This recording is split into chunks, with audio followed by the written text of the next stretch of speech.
কিছু কিছু ক্ষেত্রে কথা বলে সমস্যার সমাধান করা যায়, আবার কিছু কিছু ক্ষেত্রে হয় তার উল্টোটা। আমরা অনেক ক্ষেত্রে পরিস্থিতি বুঝে চুপ করে যাওয়াটাই ভালো বলে মনে করি, অন্তত বুদ্ধিমান ব্যক্তিরা তাই করে থাকেন। যারা কমিউনিকেশন বিশেষজ্ঞ আছেন তারা বলেন, কমিউনিকেশন শুধু কথা বলে হয় না, চুপ থাকাটাও এক ধরনের কমিউনিকেশন। কারণ এই কথা সত্যি যে চুপ থেকেও অনেক কথা বোঝানো যায় বিপরীত দিকের মানুষটিকে। তাই কিছু বিশেষ বিশেষ সময় চুপ থাকাই ভালো বলেছেন কমিউনিকেশন বিশেষজ্ঞরা।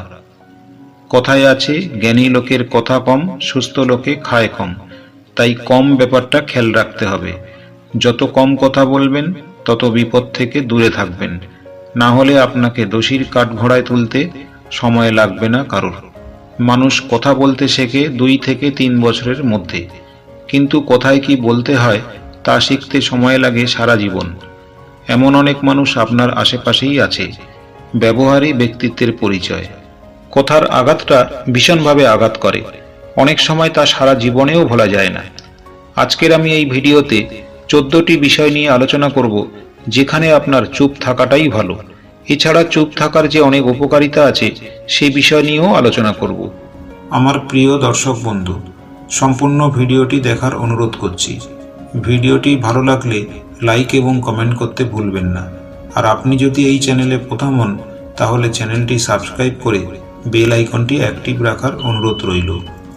প্রথমে আমরা আলোচনা করব কোন কোন পরিস্থিতিতে আমাদের চুপ থাকা ভালো।